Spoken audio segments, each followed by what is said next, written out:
You're listening to the Pace Radio Network here at paceradio.net. The views expressed by the individuals during this broadcast are their own opinions, and they may not be the same as those of their group or other organizations they may be involved with.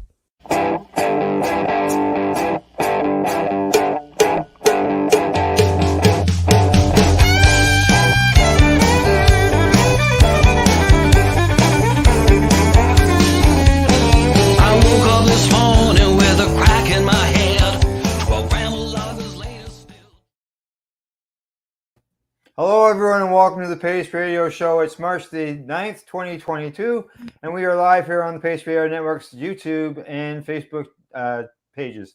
I'm Al Graham, and as you can see, Tamara Cartwright joins me, but not only for tonight, but more on that in a minute. G'day, Tamara. How you doing? I'm not bad, Al. How are you? I really, really like that tune. Do you? So catchy, you know, starting the show. It's got a little bit of groove to it. Yeah, I really think that's great. You're right. It does, doesn't it? Eh? It's, yeah, it really is. nice I mean, I love the other one. I mean, I love the Killing Time band too. Like, don't get me wrong.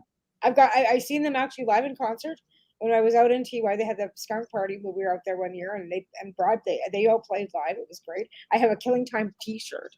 Right. So yes. Killing Time band too. I got a Killing Time T-shirt as well. It's it's a great it's 11 song. years old. Right. The T-shirt's 11 years old. 11 years old. There you go.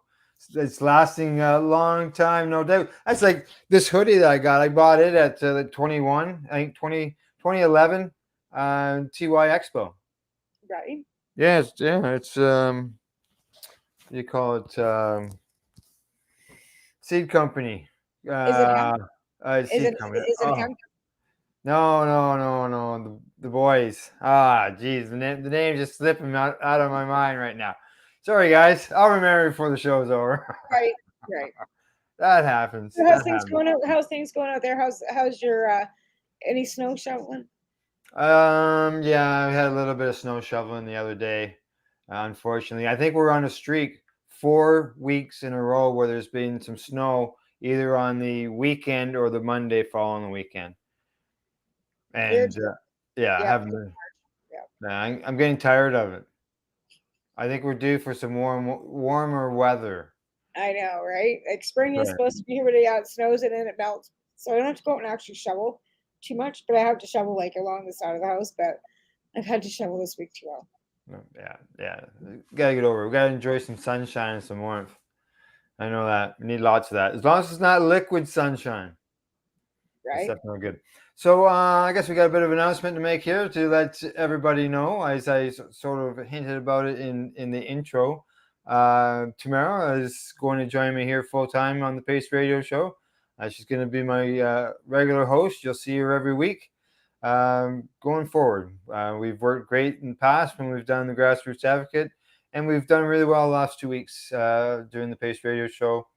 So let's just bring it all together and keep it going. Yeah, and I really enjoy working with Al, and it gives a little like a perspective too, because I'm in BC and he's in Ontario, so we get a little bit of different, coast to coast kind of perspective too, which is good, and different guests being brought in because I'm in a different region of the country, so it's a little bit of variety. Yeah, and that's originally the original version of the Pace Radio Show. The first year that we ran, I had 4 hosts, and they were spotted across the country in order to be able to do that, to spread things out. So right. Yeah. I think it's a good idea because that's to be, since legalization, it's been a little more difficult for us because people aren't doing as much, and because of COVID, our events aren't happening. But I see that Harvest Fest is starting to gear up. Harvest Fest! We'll have to find out more about that. That's for sure. Yeah, because it's been a while.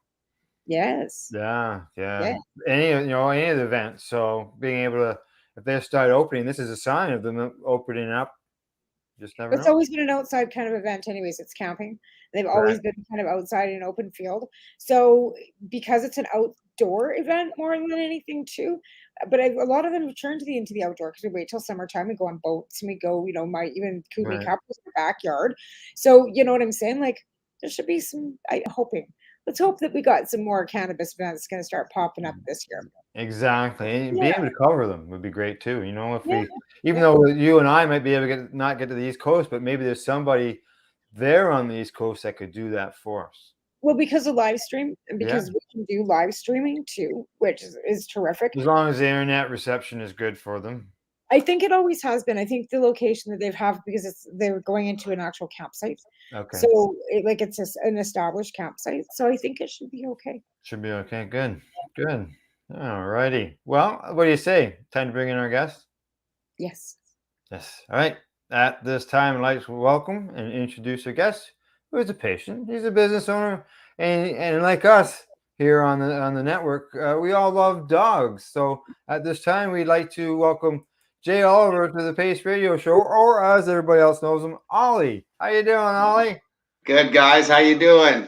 Hey. It's great. It's different to see you together. I've been interviewed by Al, and I've been interviewed on Tamara's show, and now it's both of you together, right? So it's kind of neat. Full circle. Right. And that's the joy of it. The beauty of it too is that we've both got lots of experience with interviewing on different levels. So why not add it, make it even double down? Well, Tamara's one of the only people I know that has more dogs than us in her house on a regular basis too, right? So and we run a nonprofit rescue. So mine just went here. I saw you lost one recently. I want to, put over our condolences to you on that loss too. So I know how hard it is. So. It is, and when they get older, you expect it, but definitely wasn't expecting it. Like she wasn't sick. She wasn't. She just in her sleep. So it must. Yeah. But sometimes when, working in rescue, you see a lot of dogs at their worst suffering. And sometimes that's kind of a better way to go, isn't it, too, though? Than a long, drawn-out suffering that you can't do much about, too. So, yes.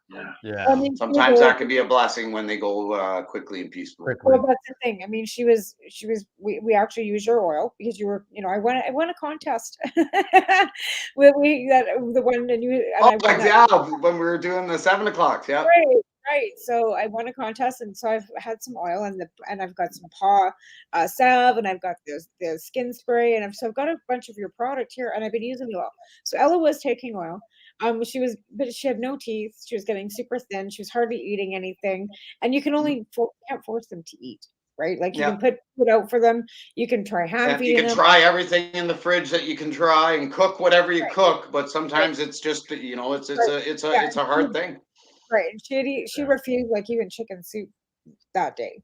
So I knew something was up, but again, like I said, she wasn't sick. She just didn't want to eat, and she was getting thin. But again, she was 14. She would have been 14 actually on the 8th of March, which is today, I think. No, yesterday. So she would have been 14 yesterday. So then she had a terrific life. We rescued her at 2 from a breeding program, puppy mill, whatever you want to call it. Mm-hmm. And I mean, we did breed her a few times after that with Stitch, who is still living here too. But I mean, that's some people breed dogs, and that was something I've always wanted to do, but I was always very careful about it. And that's the thing. A lot of people in rescue are really anti-breeding, and we've never been anti-breeding. We're kind of anti-backyard breeding. Breeding for when dogs have medical issues or they're bad genetics, and you're still breeding anyway. That's just not responsible.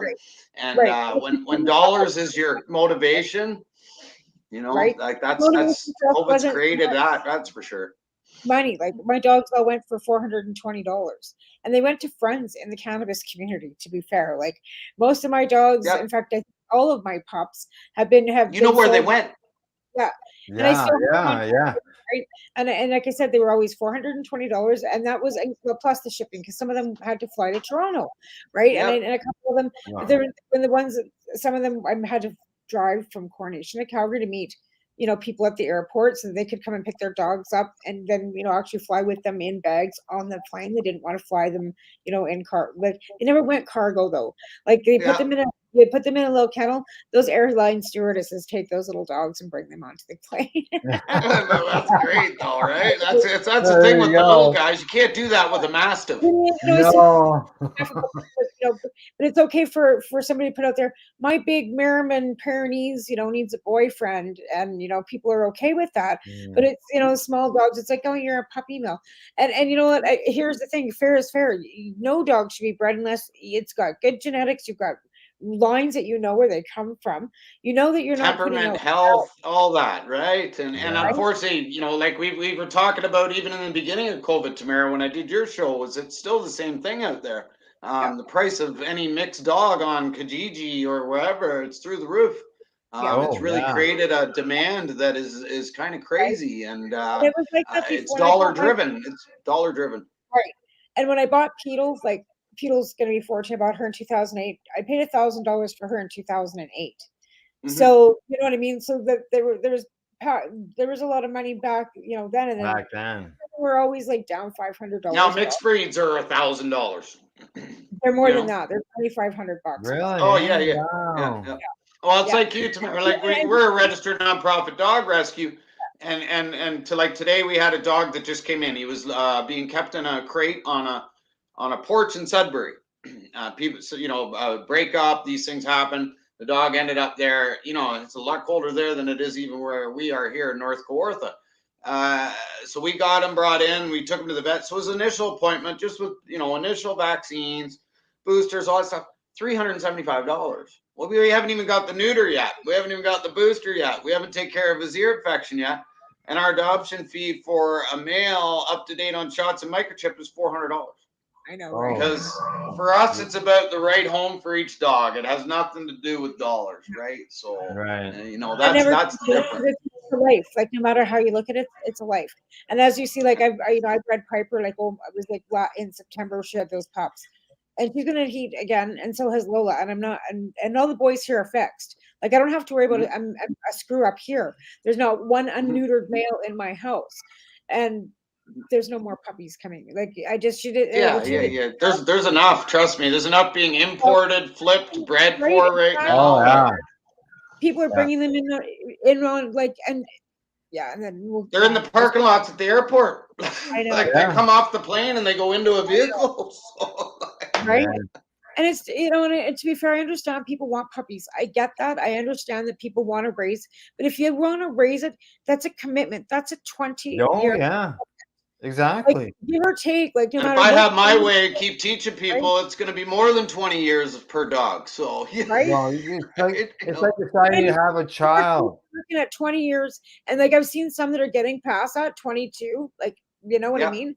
But again, like I know in reality, depending on the dog breed and how well they're taken care of, like I said, mine are 14. Indy's 18. Right, that one big fat Chihuahua I have, he's 18 years old. We had two dogs recently make it well past 20, right? Like, the little guys do generally have a longer extension, but even right now, our little Sophie, Corgi Husky Border Collie, she's 12 or about to be 12, and she's running around just like she always has. And again, we've even switched all of our guys to a raw diet over the last 2 years. So much of it is coming down to diet. CBD was kind of where I started with, the cannabis use and how well it is and the endocannabinoid system of mammals, etc. And then you learn so much of it comes down to the gut microbiome and diet, and cannabis is included, right? Like cannabis is a part of that. And what else I found that was really good that I've been adding, because I started mine are on raw again too, because some are too heavy and some of them are a little too Peedles too thin, is beet powder, because it helps promote their heart and their their cardio, right? And it's just like a pinch in there. Like there's so many great things out there, like right. A lot of the beneficial mushrooms, turkey tail, reishi, they all have a purpose. And that's even for cannabis with dogs. That's what we're trying to do more now, is use it intentionally for what we're looking for, right? Like I spend a lot of my time now compared to consulting, because our product is a 1 to 30, which is 1 THC to 30 CBD. Now that's a starting point, because CBD really it works on a lot of symptoms, but it's not a cure, right? Like it's going to help with the anxiety, it's going to help with the inflammation, but there's so many other beneficial natural products that you can use with that, like golden paste, turmeric, coconut oil. The dog that we have here right now, for epilepsy, severe epilepsy, has had a lot of care, was in a Toronto Humane Society program for epilepsy. And gentlemen, it's a program for people that need to get on their feet. And everyone knows there's a housing crisis right now. If you're trying to look for an apartment on your own or a place to live, especially anywhere near Toronto, good luck. The housing, if you think buying a home's crazy, try and find a place to rent. It's insane. Anyway, so this dog was a part of a program was supposed to be taken care of while this gentleman got on his feet. The dog kept having severe seizures, so the foster said, we can't take care of this dog. Toronto Humane Society basically said, we can't help you with this dog. It's going to be a big bill. The seizures are crazy. We agreed to take the dog on for 3 months. We asked the gentleman, how long do you need to get on your feet? He said 2 months. I said, oh, we'll give you 3. The dog has insurance, so we only have to pick up a small part of the bill. We'll take care of vetting. We'll get the dog switched to a raw diet, which he was interested in. And the dog was having 5 to 10 seizures a day, even at the foster. And that's how the dog ended up here. I started the dog on a regime of basically as much MCT oil as I could, on non-infused, because MCT on its own has been shown to reduce seizures in dogs quite a bit in a recent study. A low amount of CBD I've introduced and I've gradually increased. And now the dog is at a point, again, 5 to 10 seizures a day, was booked to go into Kawartha Vet Emergency Clinic to stop the seizures. It was a $6,000 estimate to stop. So we brought the dog here because the dog wasn't seizuring. The dog, Charlie, has not had one seizure since she got here. And it's all been switching to the raw diet. And I mean, this dog gets spinach and mango and blueberries and sardines and eggs, and it's all, the more you get into the diet and how the toxins and the processing and the garbage and kibble, it's all amazing. Right. The crappy thing is what hasn't changed since legalization is that there's still no legal pathway to discuss these kind of things with the vet. When I go to tell the vet, they say to me, how did you get that to stop? Isn't that great? Isn't that amazing that you got this to stop? And I start talking about MCT, and MCT, not even infused MCT, and they can't even talk. They don't even want to discuss the naturals. Not even MCT oil. No, they didn't even want to talk about it because I'm using natural supplements that they don't learn about the ECS. They don't learn about holistic medicine. They're told to throw holistic medicine out the window first day. There is a natural holistic course that they can take if they choose to, right? A lot of them choose not. Well, there is now a veterinary cannabis program for vet techs. But again, if the vet that you're working for doesn't believe in it and doesn't want to learn about it, what do you do?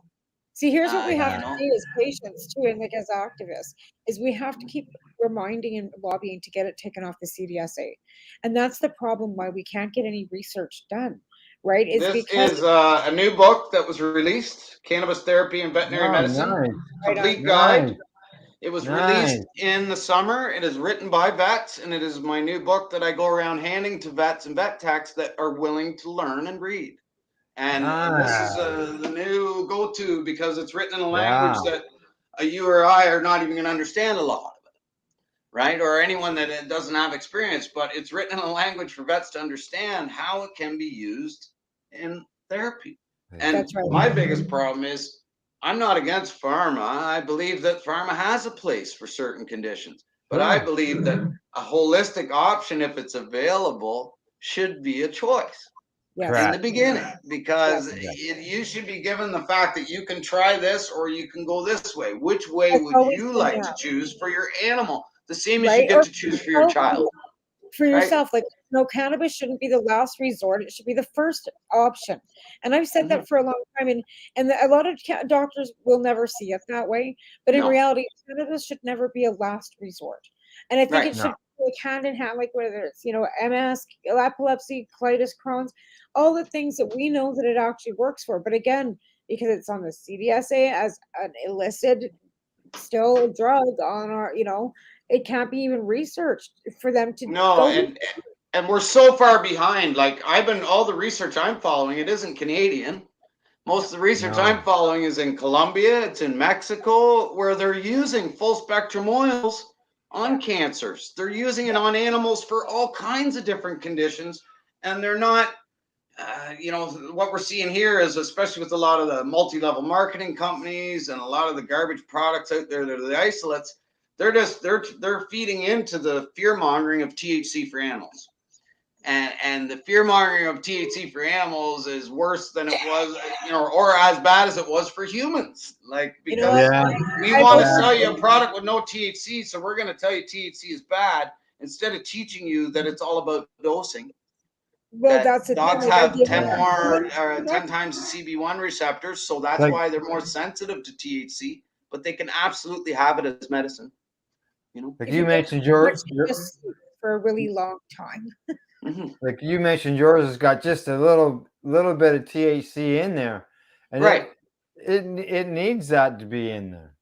Well, if you want what's called entourage, if you want the synergy of all the cannabinoids, flavonoids, and terpenes together, if you want whole plant medicine, you need all of it in there, right? Like we have CBG, CBD, THC, CBN is all in there. That's full spectrum, right? The dogs aren't getting and again, it's a starting point.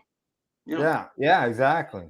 It's a starting point because a lot of the consulting I do, we go to a 1 to 20, 1 to 10, 1 to 1, because that's what's necessary for the condition they're trying to treat.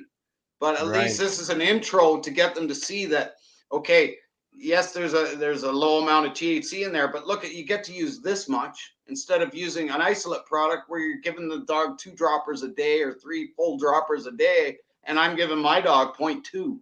Right? There's a big difference in dosing when you're using a good product and a crappy product, right? So oh yeah, for sure, no doubt about that. Now, as far as product, let's get into that. We still got a few minutes here before we go to break. Sure. Let everybody know basically how you got started in all this with OliDog. Well, originally, I guess it was like 2016. I had lost my Shepherd Wolf hybrid, who was a rescue.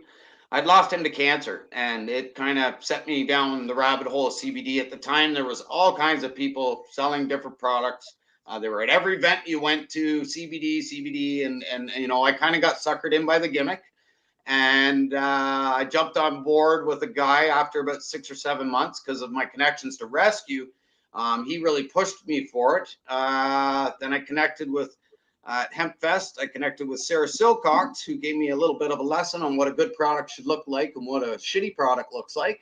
And I took that lesson to Legacy 420. And thank goodness for them, because Paul Hornby is the one that brought me in there, Dr. Hornby. I still miss him greatly. He's been in BC for quite some time now. Since before COVID. So, but I was on his coattails there for quite a while, and worked with Legacy, and thank goodness for them, because we were able to produce exactly what I asked for. And the great thing is we're a little over 2 years in. It's our anniversary, and we have a big promotion going on right now. Buy any size, get a free 150. But it's also, we don't have complaints. That's one of the biggest things that I've really found that really I feel in my heart, is that we really did our diligence when we made this. We did prototypes. We used it on dogs that the isolates didn't work. We really went to the drawing board in the beginning, and I think that it has paid off in spades for a lot of dogs. And from all the stories and the feel good moments that people have had with their dogs, especially, we say buying them time. Because a lot of times in the tough days for these dogs that are, have really bad joint issues where they need the anti-inflammatory, they get to see the dog with the lights on and not suffering, instead of being medicated on trazodone or tramadol or gabapentin or some other pharma drug. Medicam is a real popular one, where you don't really have your dog because your dog's so sedated. Yeah, and your dog doesn't have to be that medicated to be comfortable at the end of their days, right? It'd be similar to what, like with humans, it sounds like it improves the quality of life for the dog. That's it. Yeah. If you can buy your dog an extra year or 2 of living life and not suffering, well, why wouldn't you do it with something natural if you can?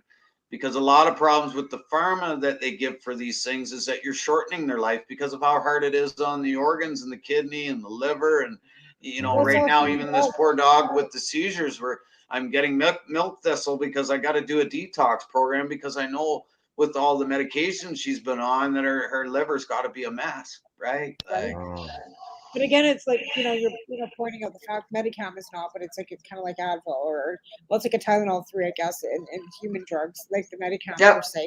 But gabapentin, prednisone, all these other things that they use are human drugs.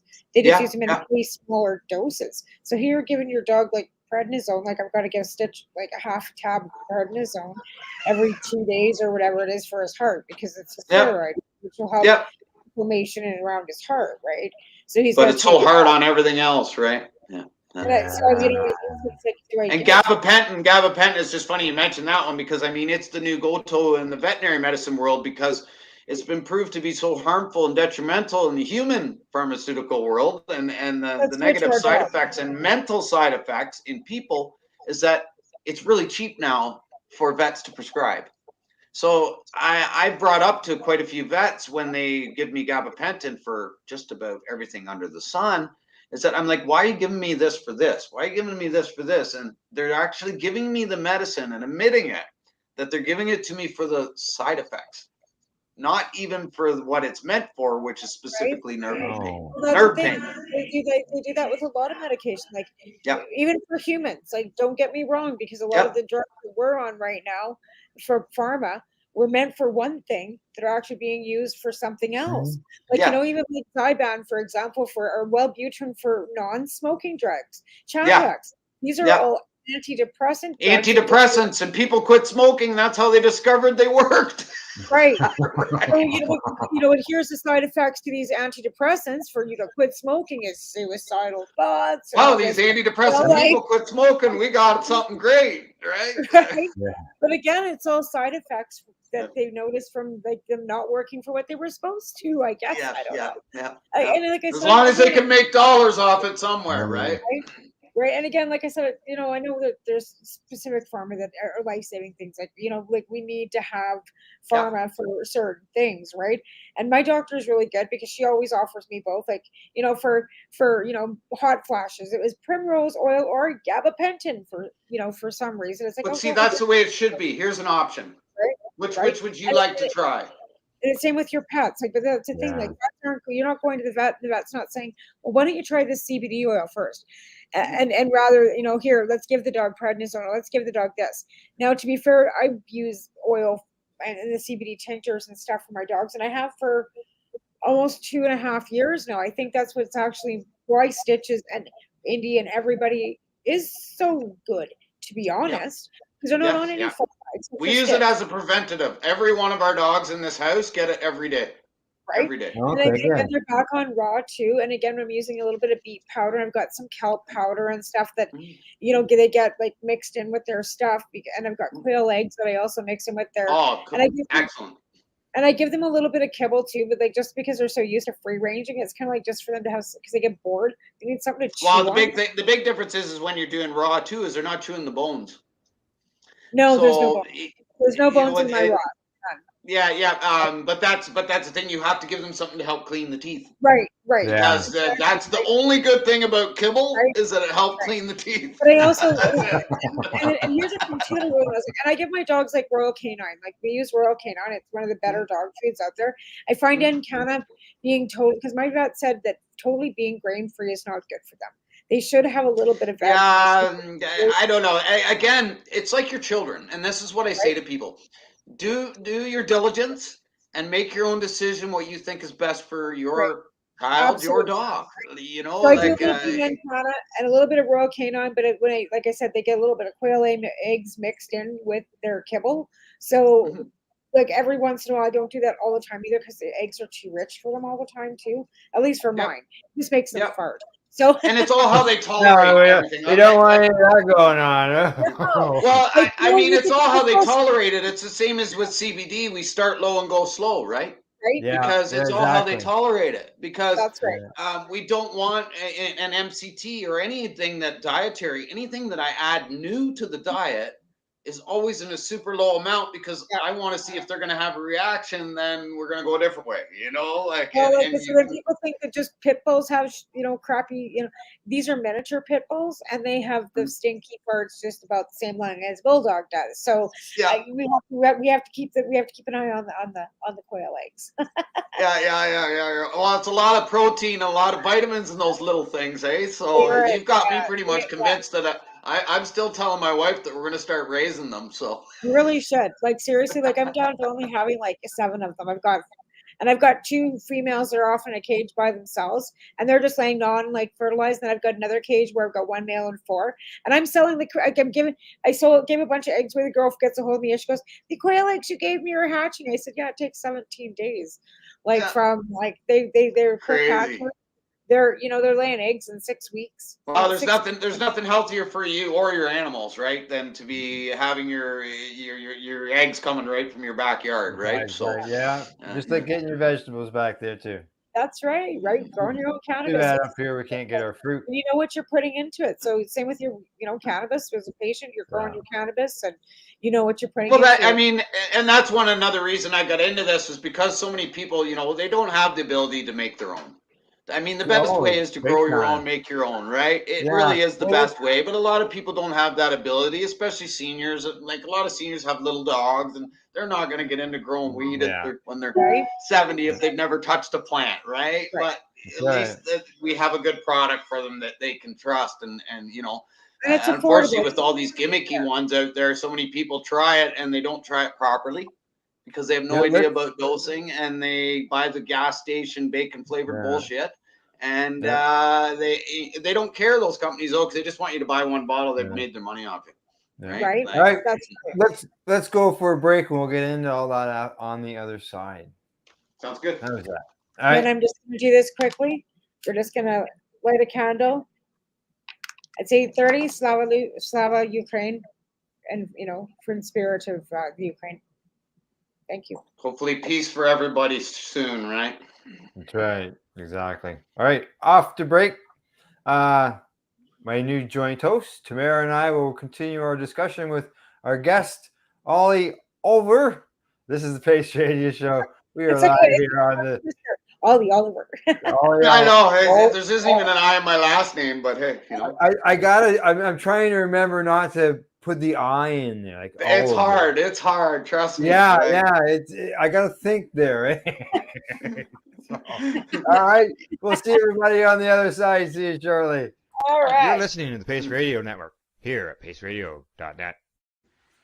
Growing your own cannabis is easier than you think. Whether you're growing for recreational or medical purposes, BMA Hydroponics has everything you need to succeed. From the standard 4-plant recreational systems to the latest cutting-edge hydroponic equipment, BMA can customize your package and do it at discount prices. Visit BMA Hydroponics at 404 Maitland Drive in Belleville and ask us for a free estimate. Or call 613-967-9888 and we will give you an estimate over the phone. The only way to go.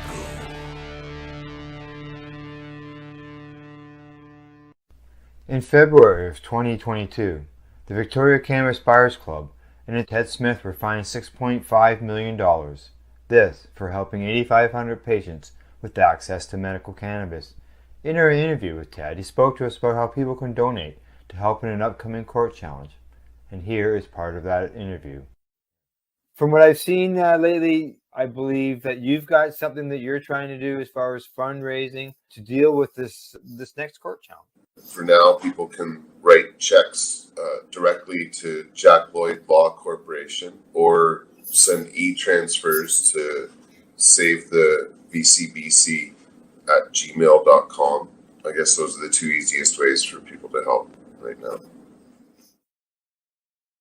What do you find at paceradio.net? People advocating cannabis education. A doctor's job is to relieve your pains. And when it comes to growing cannabis, the biggest pain is trimming. Let Dr. Buck Cannabis Trimming Solutions take the pain away. Whether you're a home grower or a commercial operation, we have the cure. From 4 plants to 400 plants, garden size doesn't matter. Dr. Buck Cannabis Trimming Solutions comes to you with years of experience and professional discreet service. It's simple. We trim your weed and we do a damn good job. Visit drbuckcts.com to book your trimming. Did you know that the Pace Radio Network isn't just a radio network? That's right, because most, but not all of our programming is now done via video and is then podcasted at paceradio.net. So if you want to watch our programming, you'll find us on the Pace Radio Network's Facebook page, plus the show's own page, and you'll find us live on the network's YouTube channel. And don't forget, you can find it all, video and audio, at paceradio.net.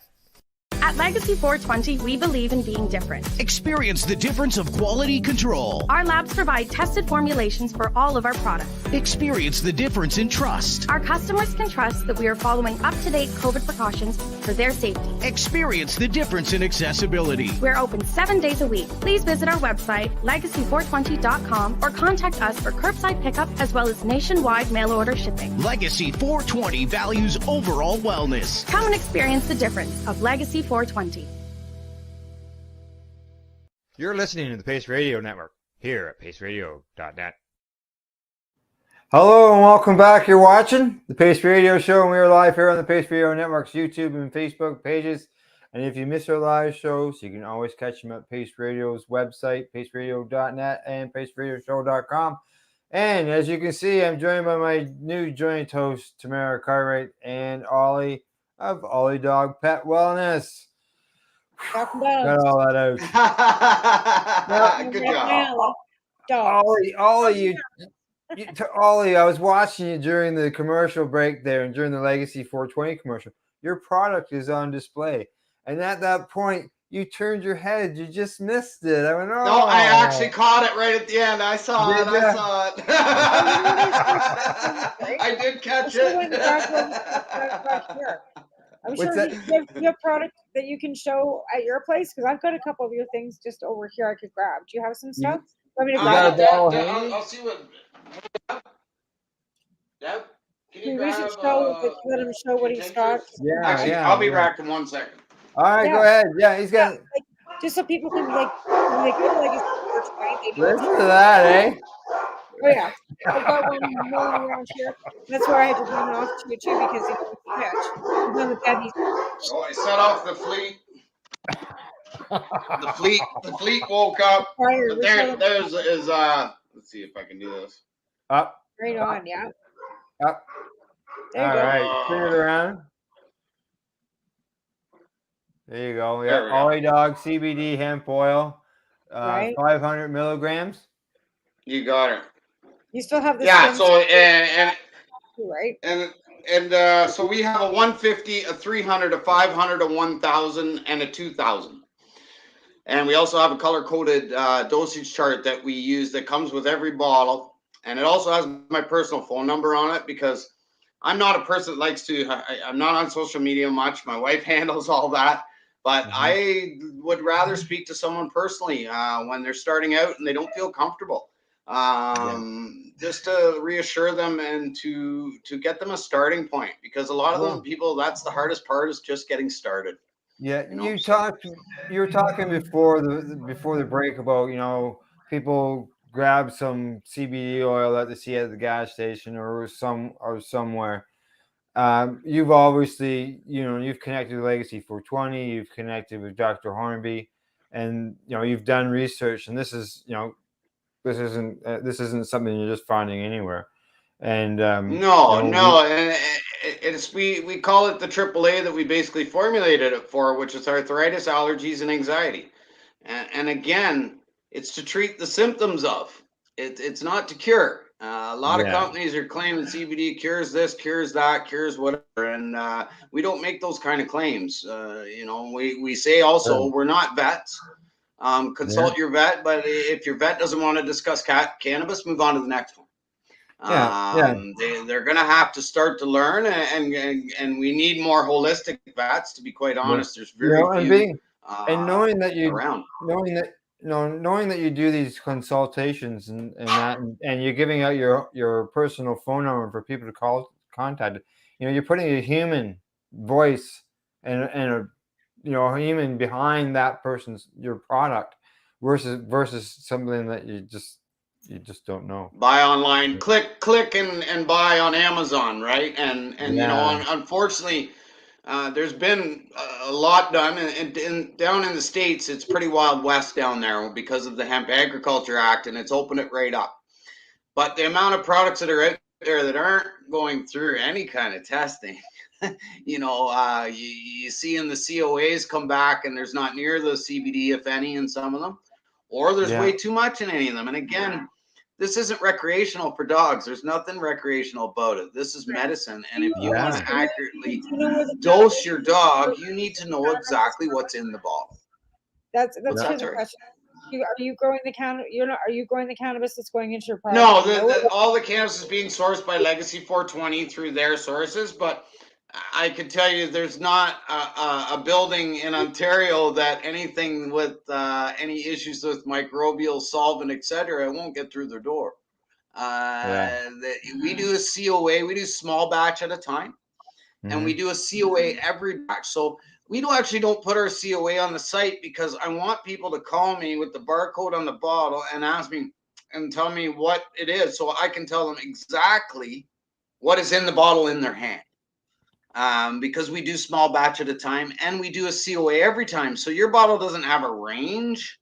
Your bottle has a specific amount of milligrams of CBD and THC that's in that bottle. And keeping it small batches, you're keeping things, controlled. Controlled. Yes, exactly. Yeah, that's right. That's right. And even medical LPs in Canada, I have some friends that work in the industry. They only have to provide COAs now randomly when they're asked. Are you kidding me? That's not medicine. No, that is absolutely not medicine, right? It's always been around. You know what? Even as patients, when we're growing our cannabis, they always, gave us these great big huge paperwork to, fill out about our security and what we were going to do and how many cameras we were going to have on dogs and, locked fences, all this. Yep. How many times did they come knocking on your door? Right. Because there's not enough people to regulate the system that they've implemented. And they've got all these licensed producers, but if you look at the baseline of it, they have not hired any more inspectors. They've not hired any more people to add to the medical marijuana program to begin with. They just want the money that's flowing now. Department. To be fair, the provinces get more than the federal government does. The provinces get 75% of that, and you can thank the taxes that are being paid. Honestly, anybody that got CRB, anybody that's getting any extra income right now, all this extra income that they are getting from cannabis is going right into the 25% goes into the general coffers for our federal government. That basically goes back to the provinces too. And the provinces collect the other 75%. And it's supposed to go into general coffers for education, healthcare, of course, policing, because that's part of our civil, fire, all that stuff is all under the same umbrella. To be quite honest with you, I'm okay with what they want to do with that recreationally. I'm not okay when it's medicine. Well, we don't have recreational. You're going to have 1,000 choices where you go and what you buy and what you do. But well, that's the thing. We don't have anything. There's nothing like there's no regulatory system for medical. Right? Even like Ollie, in your situation right now, to the Cannabis Act, there is no legal pathway. It's not even covered. Yeah. Which is crazy. There is no legal pathway. So again, it's an unregulated market. Yet they're selling. And that's why people are going away with so many gimmicks. Market sells CBD, and CBD is medical. Yet, so they're crossing that line. You can go to the store and you can buy your CBD cannabis and your CBD candies and all this stuff, and you can run, buy your lotions and potions, and they're all CBD based. There's no medical. What the fuck is recreational about? Yeah, I know. Hey, the national about anything to do with pains and aches, right? Exactly. And how many? I wouldn't doubt it. There's people who go into the stores looking for stuff for their. They can't talk about it. They're prohibited to talk about medical of any kind. They tell you, in fact, to get it at the store. We're sorry we Well, can't it's help you. become all about THC. THC is the Yeah. number that is of concern. Right? Yeah, well, And yeah, that's, yeah. again, Well, you know there's what? so In much the more to store, the plant. there, Right? Oh, you know, they so much do more. have isolates in the store that I go into because, to be fair, I hate to say this, and I hate there's nobody that I know anymore that sells random bags unless I waited on Yeah, well, the online, stores make it had just it so come much in the more mail. convenient. You know what I mean? Like it's just there's, like I said, every 2 blocks. But the one it all has the CBD and all and the THC breakdowns because they do that themselves. So it depends on who, Yeah. like, because the stores aren't all owned by the government here. Like they're regulated by the BC government. There's one BC actual store, BC owned by the BC government in town. The rest of them are all owned by local people. So Right. Well, that's Tamara and, yeah. and Eartho Naturals, which were the 2 illegal stores prior to legalization, are running as a dispensary, Gone. got their legal license. Like most of the ones that are, even in the legal market now are actually ones prior to that were likely in the There legacy. are some, yeah. Yeah. Well, that's I'm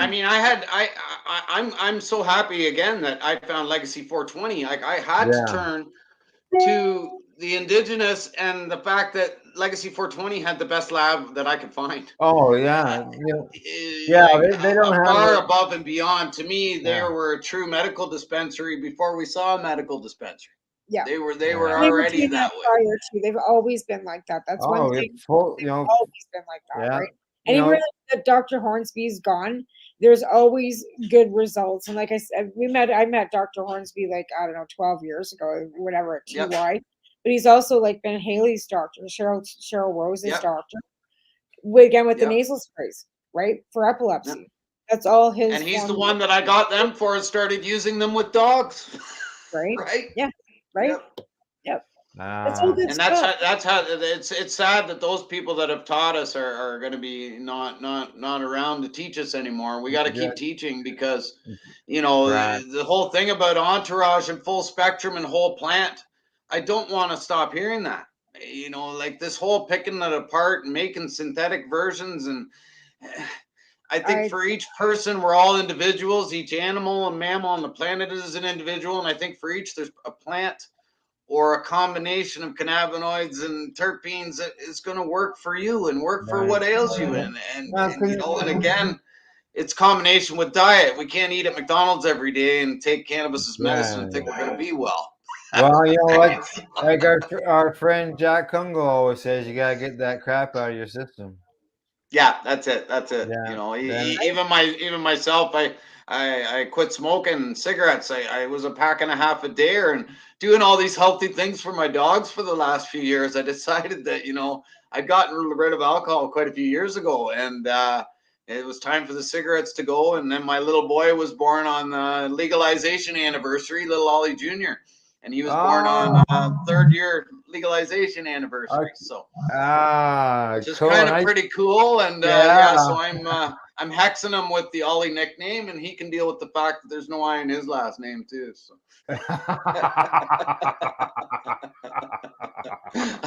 That's right. That's right. So I noticed today there was somebody who commented on one of our posts asking questions about some of the benefits and that of your product and other questions as well. Have you got any just off the top of your head, without naming names, whatever, maybe some we like to call them patient recovery stories or patient stories. We have so many. Like honestly, I really need to, if I had more time and didn't do the rescue and run a business and have a little one and 6 dogs and 2 horses and a mule, and it's just life's pretty chaos around here. And we do need to really do a compilation because we've had so many. A lot of them. It is mainly what I was speaking about earlier, is mainly the fact of having the lights on for the dog at the end of the day and buying them quality time. That's one of the biggest benefits we've seen from the full spectrum CBD. Dogs with hip dysplasia, ACL issues, as an anti-inflammatory, and just, you take the inflammation down, you take the pain down. It just works that simply. I know the comment earlier was regarding anxiety. We've had so many success stories of dogs that couldn't go to the groomers.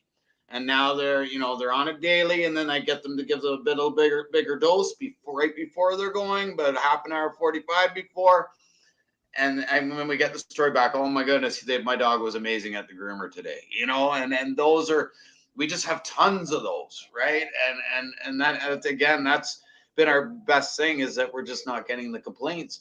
One of the only complaints we had that turned out not to be a complaint, which turned out to be a big thank you, was a dog that the people were alerted that their dog had pancreatitis. The dog was given an initial dose of 0.1 mil and immediately vomited. And then it had turned out that this dog had these previous symptoms from other things. And it was because of the higher fat in the hemp oil, of course, and how severe the pancreatitis was at that point. That basically it alerted them that their dog was probably going to die if it hadn't gotten to the vet immediately, and it had nothing to do with the CBD. Even though the vet tried to blame it, the people actually went and did some of their own research and realized that this vet had sent them home with anti-inflammatory gabapentin and something else, and really the dog had pancreatitis for quite some time, and the symptoms were ignored, right? So that was about the only complaint we got. And again, it turned out to be a big thank you, because their dog survived, right? So they had no idea about this pancreatitis, that how bad it was in this dog, without the fact that it rejected the medicine, basically, right? Right. Yeah. It's and then this dog here, that we have, Charlie, again, having 5 to 10 seizures a day, and now we're just over 2 months with none. And that to me, right here under my care, under my roof, I've been sleeping on a couch about 6 feet from her, so that if it does happen, I don't miss it. And there's been none. There's been no activity. And now April 1st, she's to go home, and we have a plan for him with continuing the raw diet, continuing the CBD, and hopefully being able to start reducing the pharma. Because the pharma is affecting the dog, and I can tell in ways that the pharma is negatively, mainly rubber end of a back end a bit, because of having so much phenobarbital and potassium bromide, and it's just, I've never seen a dog on so much, and if the reductions aren't started to be done, some of that will become permanent, and that's a side effect of the pharma, nothing else. I can't believe this dog is on that much pharma. That outrageous. Yeah, it's also on topiramate. No disrespect, but it's a dog that you've got this dog on all this like ridiculous medication, like. But the problem is with epilepsy and in animals, and I know it's in people too, but I have years and years of working with dogs with epilepsy, is that it's a balancing act. And again, it's getting that pharma as low as possible. And then usually it's going to be phenobarbital or potassium bromide, one of the two usually. But if you can get that down to a minimal dose, and use the CBD to supplement, because they do travel the same pathways. And that's the thing with a lot of the seizure medication and gabapentin, because they travel the same pathway, you reduce one, you increase the other to keep everything in balance. But with every single one of them, we have to remember we're all individuals, and so are they. And with every single one, it seems to take a different combination and level of whatever you're using to get them balanced. And with seizures, I always say the goal isn't to eliminate them. Your goal should be to get the time between each one longer, and for them to be less severe each time.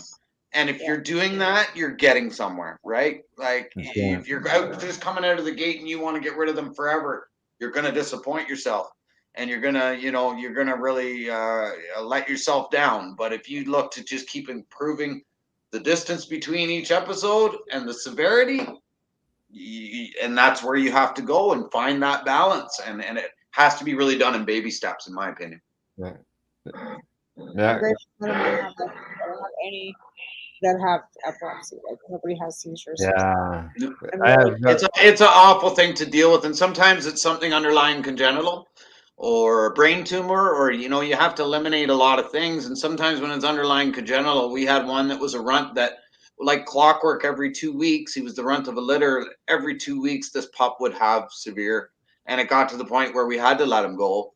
Like we had to. He was going to go blind. He was going to have unreal brain damage, and it was, something lacking from when he was born, and there was nothing we could do. They were a freight train, and it's a really hard thing to deal with, and you can't win them all, right? So that's right. It's a matter of, to end the suffering, because why prolong it, right? Yeah. I mean, we do the same, even though we do the same for humans now, even though it takes it's ridiculous paperwork to have it done. You can actually have, end of life now care that's pretty, Well, I don't know if you guys saw the 17-year-old we had with us, Natotum. So Natotum ended up with bone cancer, and his owner had passed away, and he came into our care, and the lady was just too much for him. He was a wolf hybrid, and he needed to go outside about 100 times a day. So whatever, we can accommodate that here. So we took him on, and then he got diagnosed with cancer. They said he had days, and we bought him months. Again, we had him on full FECO, over 60% THC, and we bought him a lot of good days. I met that dog. Yeah. Friendly, good old boy, and he was running around again. When he got here, he could barely walk, right? And with cancer, he was running around again. So there you go, eh? Oh, Lucy's routing out somebody that's digging in my garbage. That's what he's doing. Because somebody's in there digging in the garbage. Is it? Well, do you want to? You can go deal with that if you want. Yeah, hang on. You go ahead. Yeah, you better. You better. If it was my house, if nothing gets you moving faster than hearing a choking dog. So. Yeah, exactly. Best to be safe than sorry. That's for sure. There's no doubt about that. It's great that you've been able to do this and help other dogs and other dog owners through this through your medicine, because you say there's so much stuff you just don't know what's out there, and you've got a product that is built or created with doctors and at a lab. Yeah, we're actually in a teaching vet hospital. They use our product, but they can't speak about it, and they put a prescription label over it. Really? Unfortunately. But you know what? There's going to be an awful lot of records of all those dogs that were treated with our product. That might end up opening the door, because eventually they'll get the trials, and they could be, like keeping track. Data is always, good thing to do. They can then have that peer reviewed by other veterinarians. Show the trial. And that's all we want. That was something I wanted right from the beginning. That's how they're going to be able to bring it to the College of Physicians and say, look, we've got so many testimonials. We've got so much data here showing it's been peer reviewed by, 300 vets, and they've all signed off on this. That's how a lot of this research gets going, right? So if you've got that going on. Is there any chance that the animals will be added, do you think, maybe in the Cannabis Act in the review? Well, they are pushing for it. Like Sarah Silcox and her team from the Canadian Association of Veterinary Cannabinoid Medicine, they're the ones, like she actually authored a chapter or two in this book as well. She's out of near Toronto. But there's a group of vets and vet techs that understand it and are educated in it that are pushing for it, because they're chomping at the bit to be able to. The ones that believe in holistic medicine, the two biggest things they're not allowed to talk about, number one is dosage, which is so ridiculous. And the others, they're not allowed to recommend a product. So they'd have to tell you, basically, you go do your own research instead of saying, you know what, I know this product is good. Trust it, go buy it. But I'm being told by Legacy 420 that even down there, they're seeing vets send people in the area and requesting our product. So I think it's pretty known at this point. As far as the safety and efficacy of our product, we have really tried to go over the top from the beginning. So if you've got doctors going into Legacy 420 requesting it, that says lots right there. Yeah. Well, I think they know that I'm in this because of my heart, not because of any kind of dollar sign. My 93 and 95 truck died today, and I'm probably going to go buy a 98 or something. When you rescue dogs, there's no money. No. So, and see, make sure it's got wind power or solar power. Don't buy diesels. I had a 2.8 diesel. They're really good on fuel, unfortunately. I am a rural mailman. Like, I have to have a full-time day job to pay to be able to save dogs. So yeah. I know we've got a diesel now too. Alvin's got a diesel too, but I just looked at the price of diesel today. It was like, I know. No, ours doesn't matter right now. So. Ours was $2.25. I got a 160-pound Mastiff. I might just go buy a cart. Well, that'd be all right. What about a trailer? Put the mule from the farm to work. He can do something besides burn hay, you know? Yeah. Yes, exactly. I know. I just like, anyway, yeah, we might horse and cart. I was looking at miniature goats and thinking, oh, wouldn't that be great? But I live in the city. I have to keep reminding myself. Deb is, I know one of these days where we get some of our hay from for our horses. They have baby goats there all the time, and I know damn well one of these days there's one gonna come hopping out of that passenger door. Spring. So. You know when spring's starting, when you see the baby calves, everybody's getting their chicks online, and they're all showing their little kids, and the little goats are running around. And you're like, yeah, it's almost spring. Yeah, we're itching for it. But also in the spring, what we hate is when the snow disappears and the hidden turds show up. Oh, poop soup. When you have this many big dogs, it's yeah. It's poop soup. Poop soup. I had 7 dogs running around, which adds up to about the same size as your your 6 big ones, right? Yeah, we take about a half a ton to the dump every 6 months.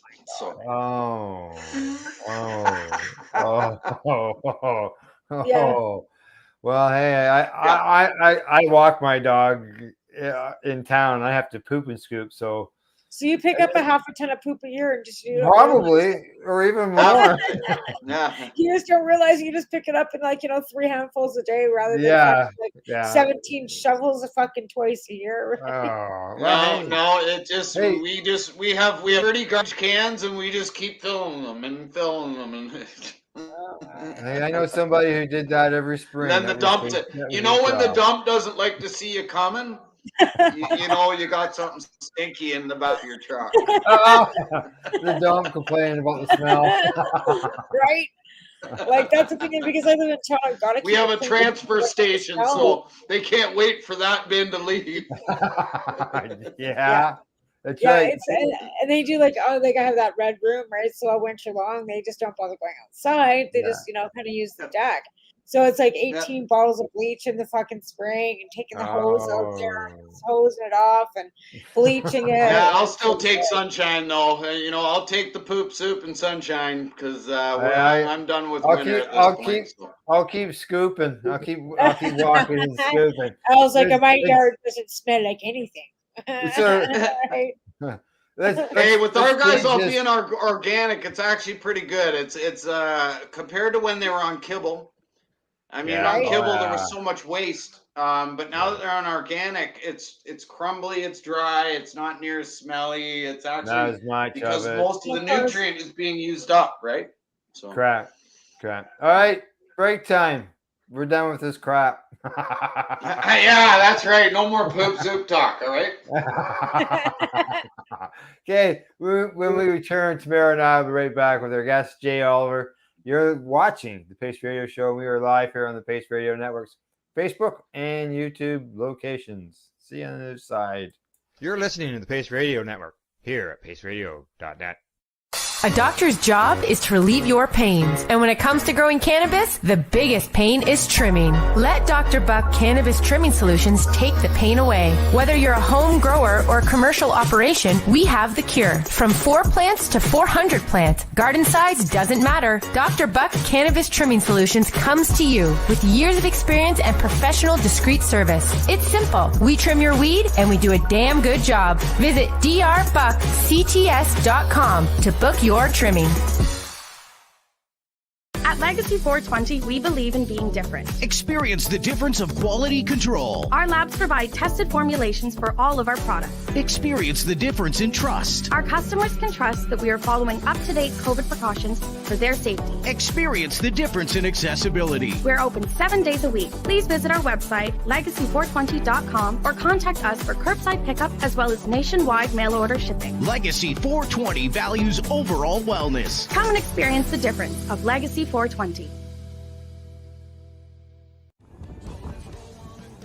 Hi folks, Scott from stfattiesday.com here, and we're absolutely stoked to tell you about our brand new program called Pass the Peace Pipe and our partnership with Legacy 420 out of Tyndonega. We are absolutely proud to be partners with these people. They are an amazing group that have helped so many people with their amazing cannabis medicinal products. And we are working together to gather funds to build the first ever Indigenous specific opioid addiction center here in the Bay of Quinte area on Tyndonega land. So we need your help. We need you to repost this video and go to our GoFundMe campaign, because on this October 17th, St. Fatty's Day, we are going to be starting the campaign where we pass the peace pipe from one side of the country to another to unite our country, to gather awareness, but most importantly funds to build opioid addiction centers across the nation, one build at a time.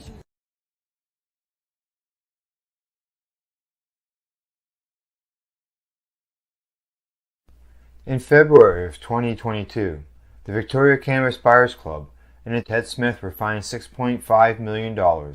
This for helping 8,500 patients with access to medical cannabis. In our interview with Ted, he spoke to us about how people can donate to help in an upcoming court challenge. And here is part of that interview. From what I've seen lately, I believe that you've got something that you're trying to do as far as fundraising to deal with this next court challenge.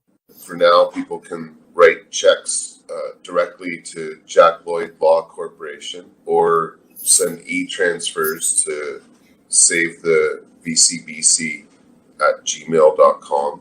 I guess those are the two easiest ways for people to help right now. Growing your own cannabis is easier than you think. Whether you're growing for recreational or medical purposes, BMA Hydroponics has everything you need to succeed. From the standard 4-plant recreational systems to the latest cutting-edge hydroponic equipment, BMA can customize your package and do it at discount prices. Visit BMA Hydroponics at 404 Maitland Drive in Belleville and ask us for a free estimate. Or call 613-967-9888 and we will give you an estimate over the phone. The only way to go.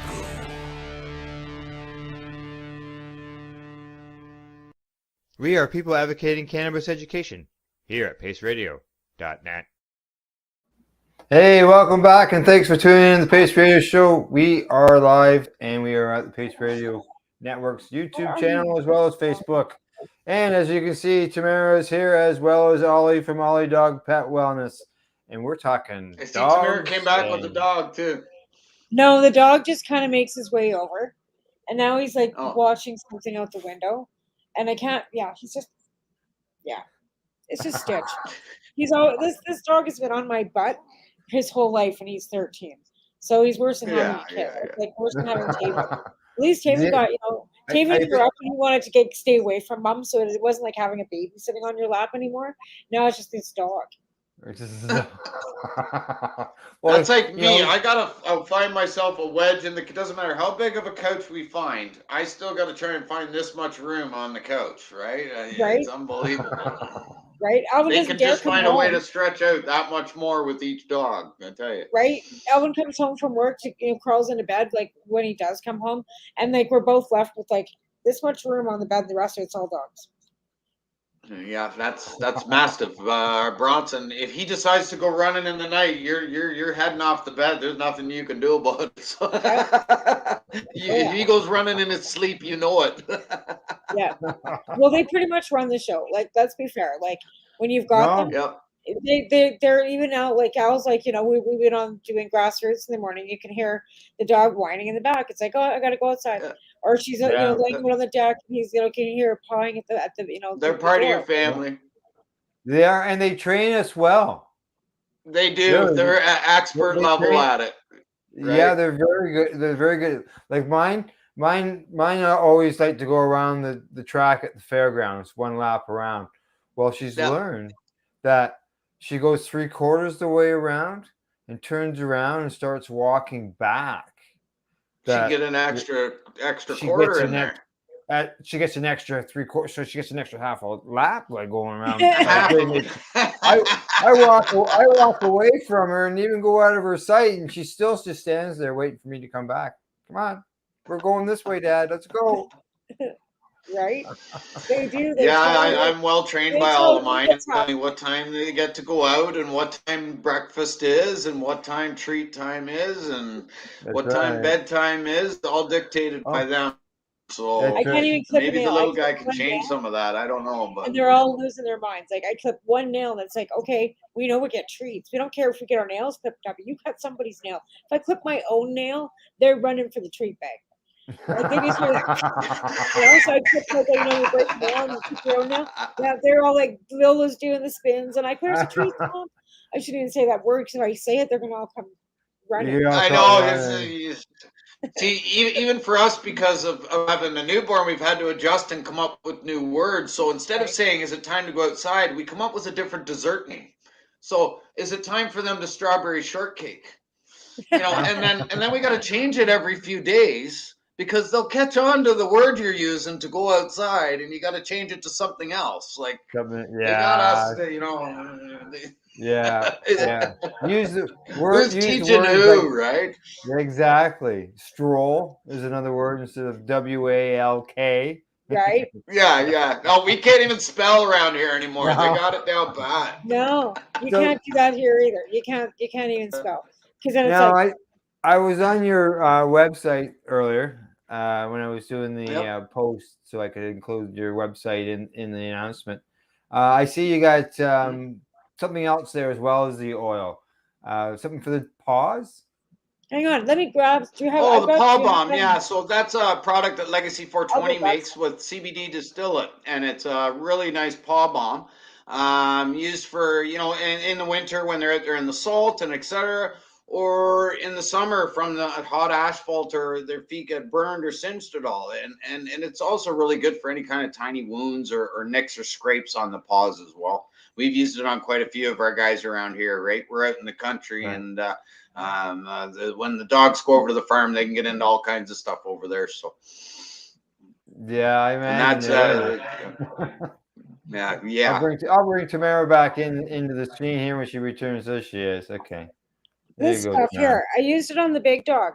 She's more prepared than I was. That's it right there. You got it. Yeah, she's more prepared than I was because of the vehicle issues I had today. Right?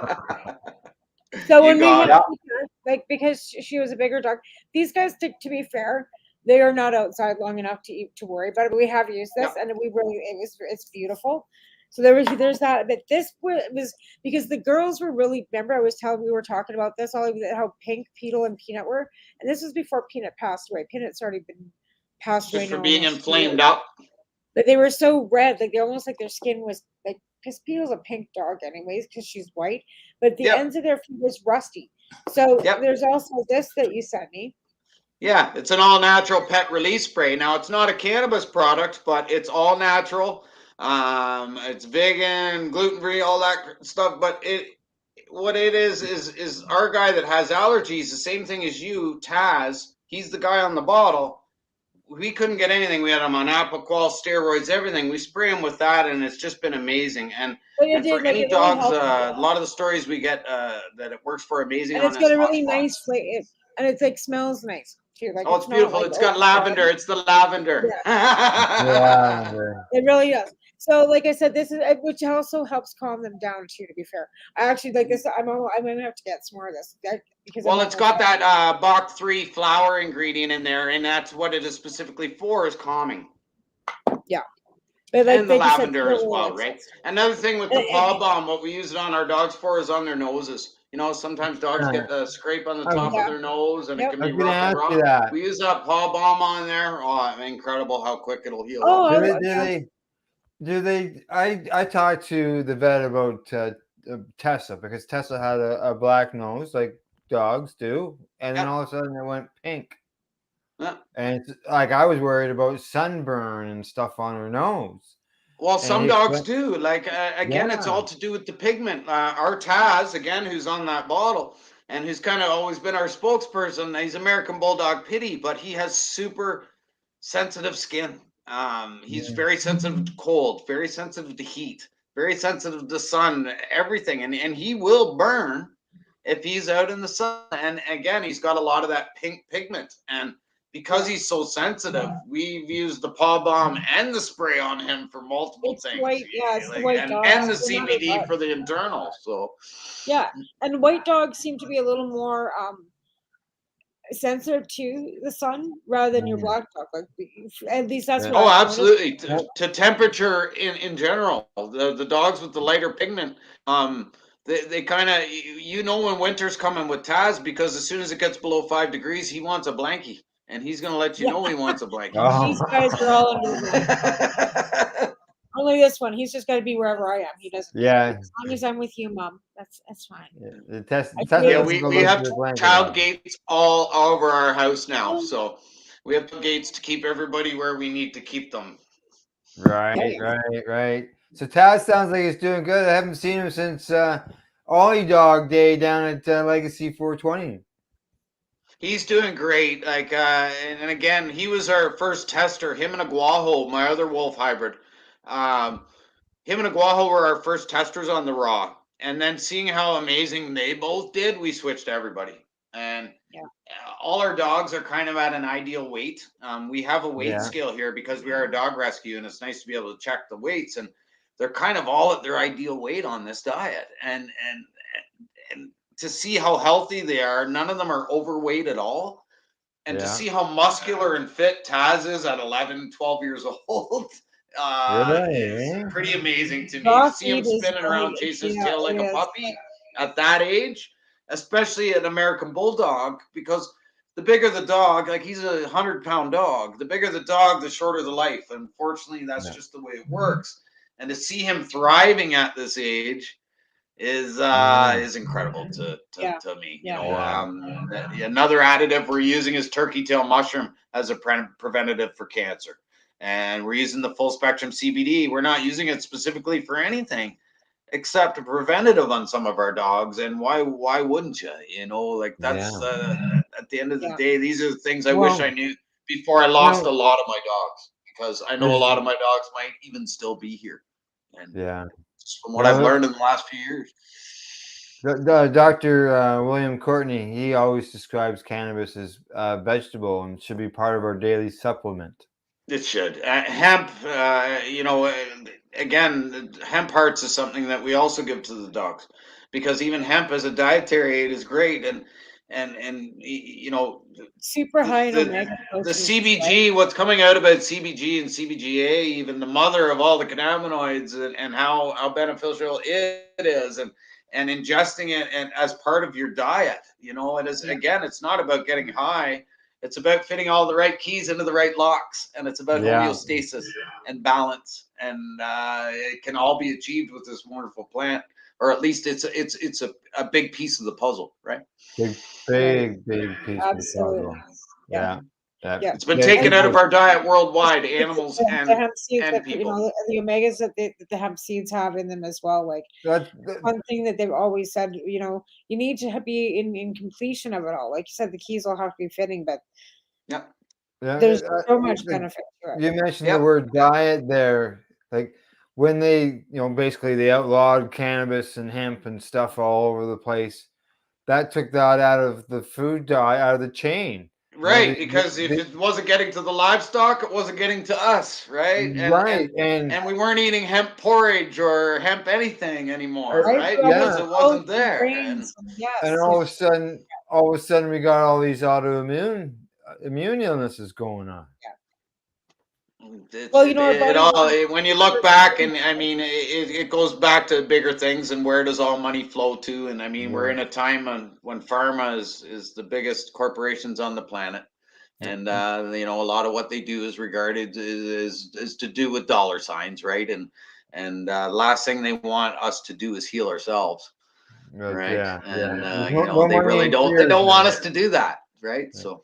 Tamara, you were going to say something there? I forgot now. I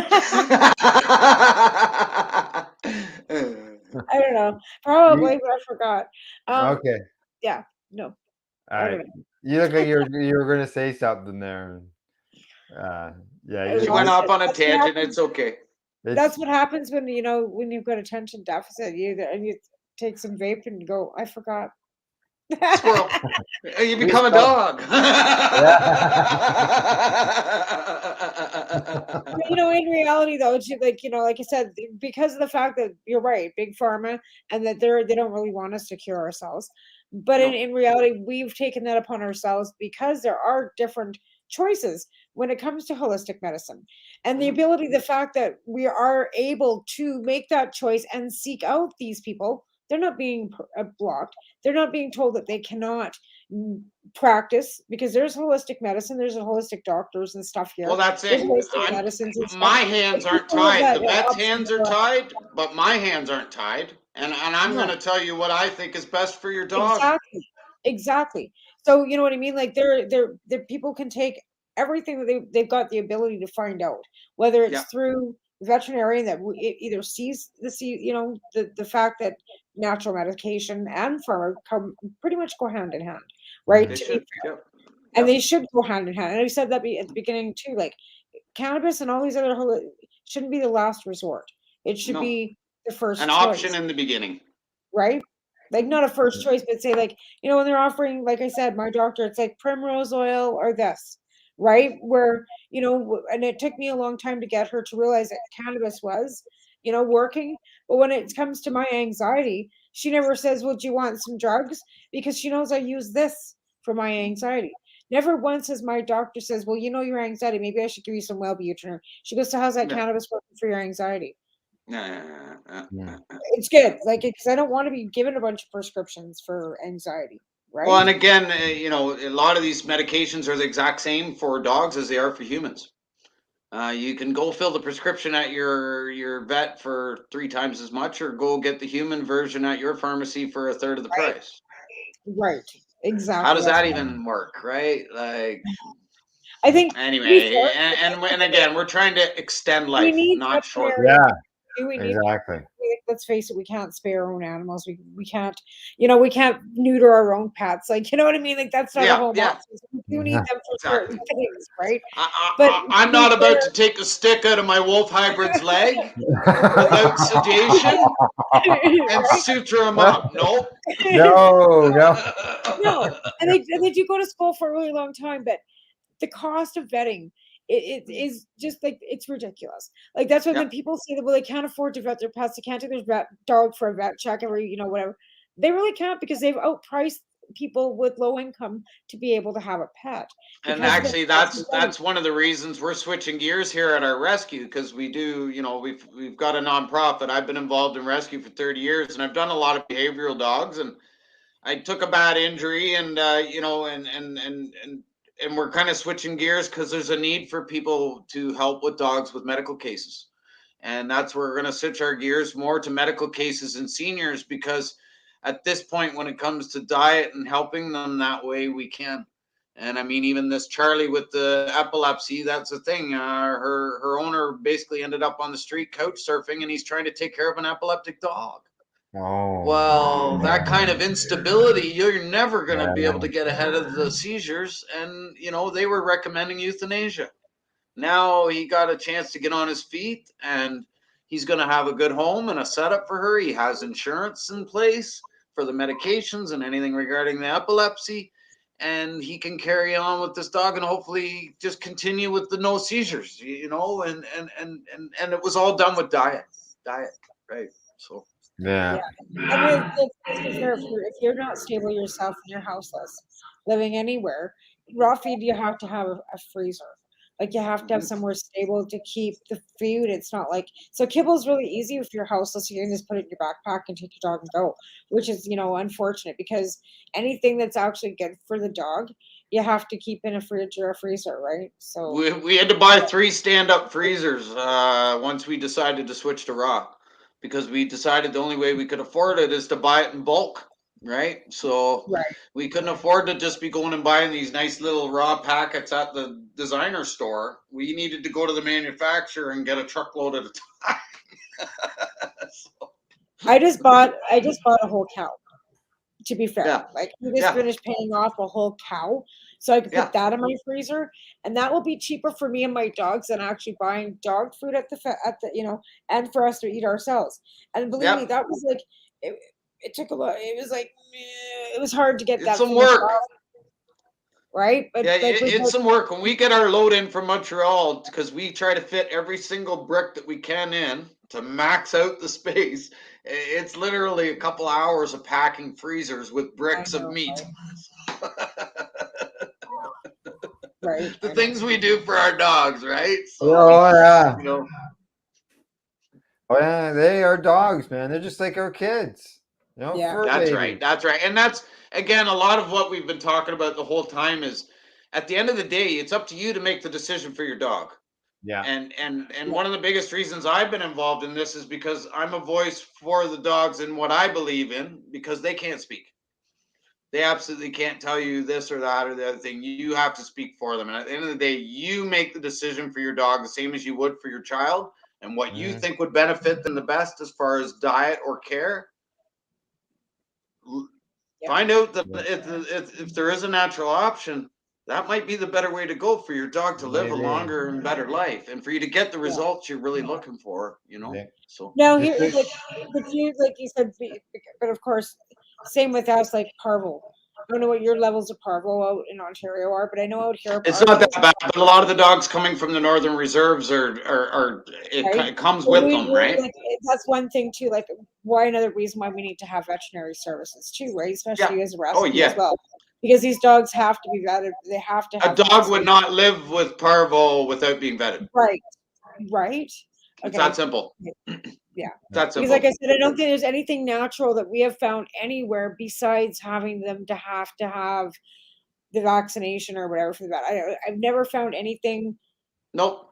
Have you heard anything that was going to do like No, but I have heard that full spectrum CBD. I haven't seen the results of it, but I've been told by some pretty reputable sources that it's worked for distemper.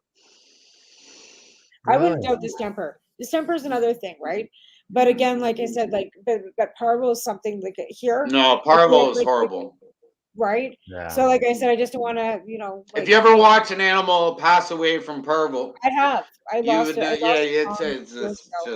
And the thing is, he had had his first vaccination, and then he went into a backyard where parvo was present, and he then got his second vaccination, and it didn't even matter. No. I've seen that happen lots of times. Had been able to give him the immunity that he needed to fight off that virus.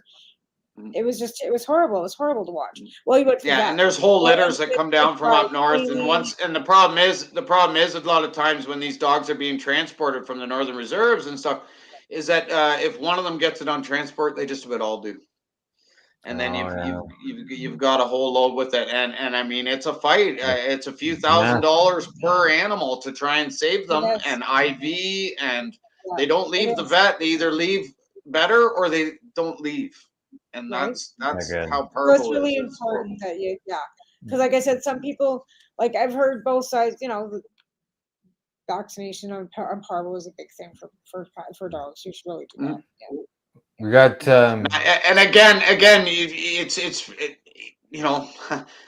make your own decisions. If you live in an area and your dog's never going to be leaving your yard and you're not going anywhere, whatever, and you decide to do that, I'm still not going to hold that against you either. You know what I mean? I just want your dog not to die. Yeah. Right. Yeah. Like that's the biggest thing, because I've lost a pet through parvo, and it's a horrible and a costly, and then the dog never comes home. Yeah. And then you spend and the vet bill. And it lives in raccoon shit. So right. raccoons are everywhere. And mice and people's the bottom of your shoe. So you just have to be super careful. Like that. It can live in the ground for quite some time. It can. Yeah. It can really do that, right? And it's possible. That's not good. That's not good. People not picking up their, Anyways, but that's so many things that these poor dogs come in with, like even skin irritations and stuff like that. Like I'm sure you've seen a lot of different things that cannabis oil does help with coconut oils and stuff too, right? Oh, and turkey. A lot of the mushrooms, like reishi mushrooms, is something we're using as an anti-inflammatory in some of the dogs, right? No, that's super interesting. Like I find that.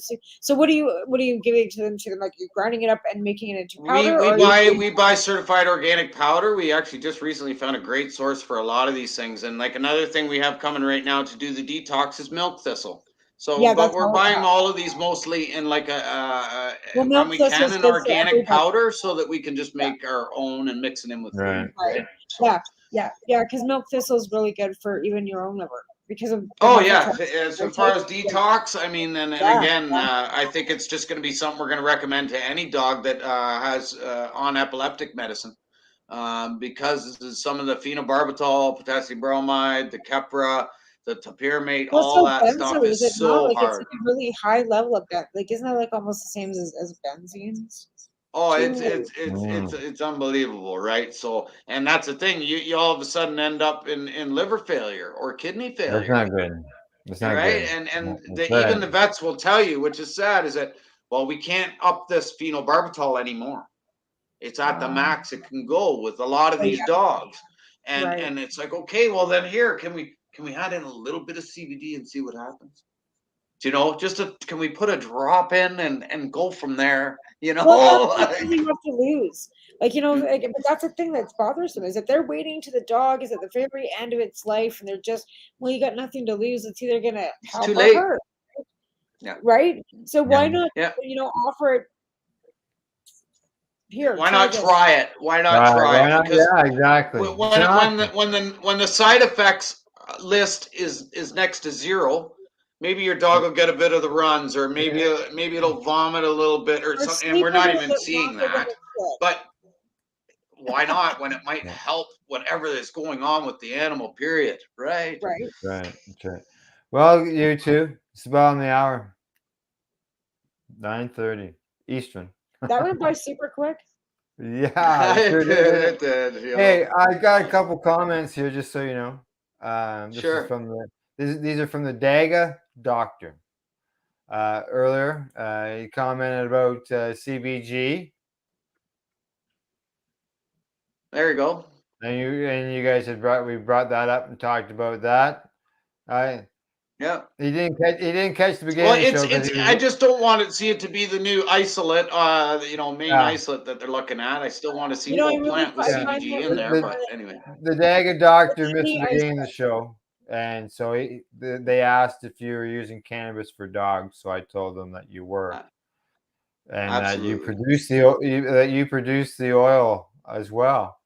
And so he mentioned that somebody by the name of Darren Yotes uses cannabis oil, more important supplement they takes, and we were talking about dietary at that time when he was sending that. So there you go. Exactly, and also talking about Natotum, who was on an RSO, over 60% THC fecal was that dog was on. So there you go. They've got that basketball player being held in Russia right now because she was apparently carrying hashish oil or CBD oil, and in a lot of states it's legal to have CBD, like it is here. Right? People use CBD oil for anxiety in their vape pens, and it's legal in our country, like one of these, right? Mm-hmm. But there is actually not one legal dog product. No, I know. The animals got forgotten. Right. Just so you know. That's funny though. They have CBD products in my pet store.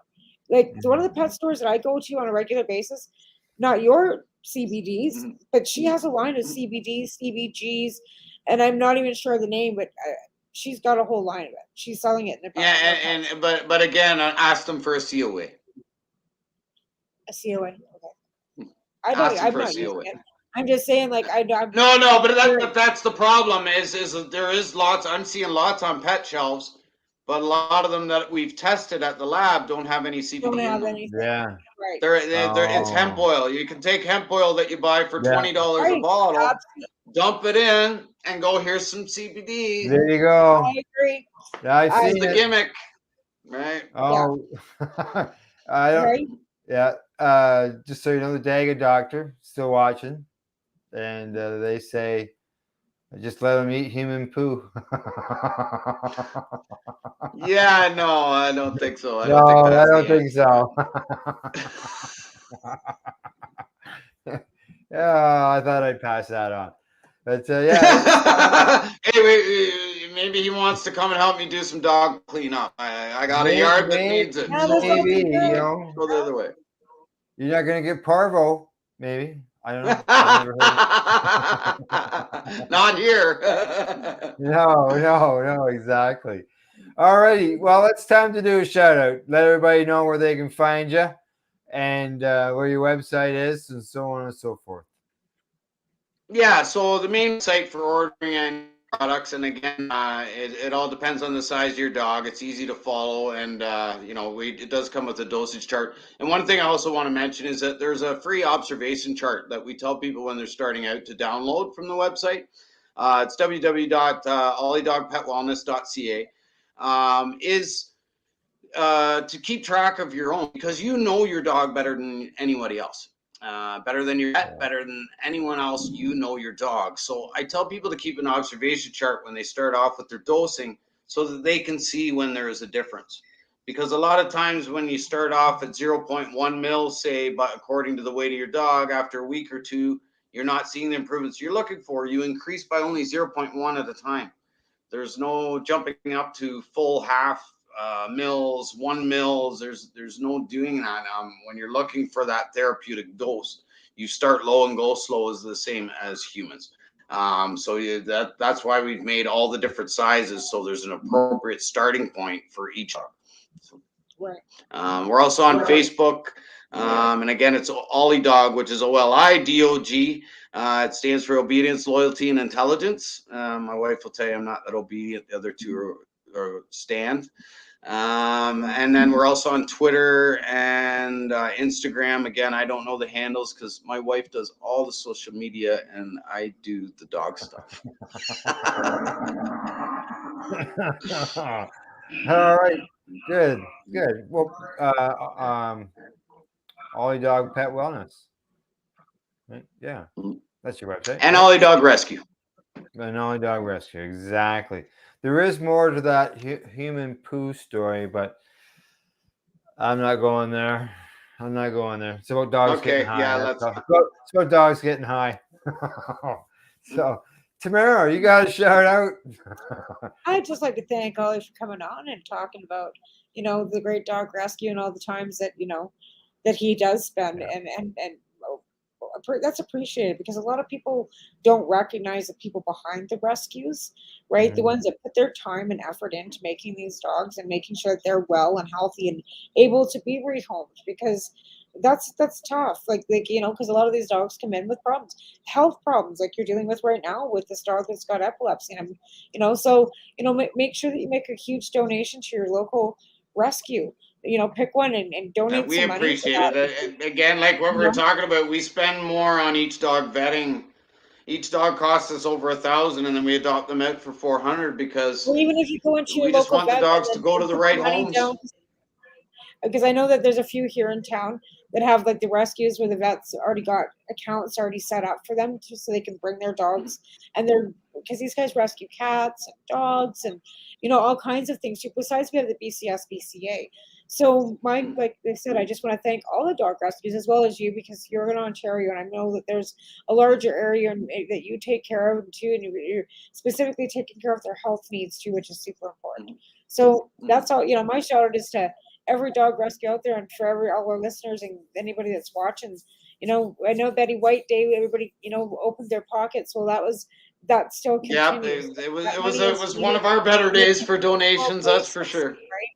Good. Because that money runs out. It's being used on a daily basis for food and dog pads, and and never mind that. I'm sorry, I hate to say that, but for administration, they have to pay employees. They have to pay for the paper. They got to pay for the electricity and the cost of the buildings that they're housing these pets in. So put your money where your mouth is. We pay to do it, but that's okay. And we even donate a lot of the food that we get donated. It doesn't go to get used. It goes to Peterborough Pet Food Bank. There's pet food banks in your areas and stuff too. That's another way locally you can help.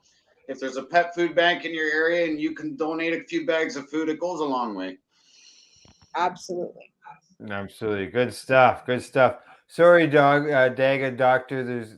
We're out of time. I can't get any more of your comments in there. But hey, thanks for commenting. Anyways, he's got a pile of them there, or they have a pile of them there. So, other than that, so let's see. This is the end of the show. So just a reminder, to everybody know that Tamara and I will be back next week with our special guest.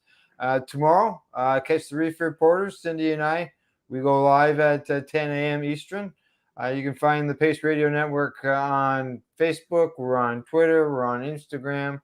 You can find us at pace-online.ca, which is our main site. Or you can also, search for us online. It makes it easy if you can't remember our name. As well as thanks to our sponsors. Hey, people forget website addresses all the time, right? Just mention Google Pace Radio, it all comes up. Yeah, exactly. Thanks to legacy420.com, bmahydroponics.com, drbuckcts.com, as well as the Campbellford Lifestyle Shop. As well, Jay, thank you for coming on and talking to us about your oil that is doing magical things. Yeah. Hey, thanks so much to both of you. It was awesome, man. So don't forget, you can get this at Legacy 420 too. Right? Yeah, that's right. Legacy 420 or our website, and we actually have quite a few retailers out there too. Look at raw food places near you, and different kennels are carrying it now too. So people are starting to realize that they don't care. They if it's medicine and it's going to work, they're gonna get it to the animals. Right. So, that's right. They will.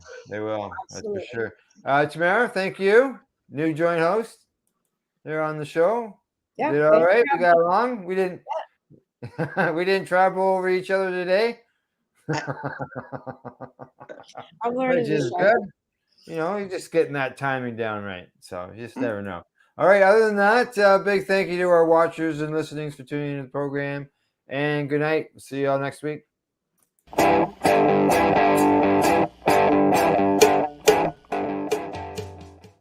The views expressed by the individuals during this broadcast are their own opinions, and they may not be the same as those of their group or other organizations they may be involved with. You're listening to the Pace Radio Network here at paceradio.net.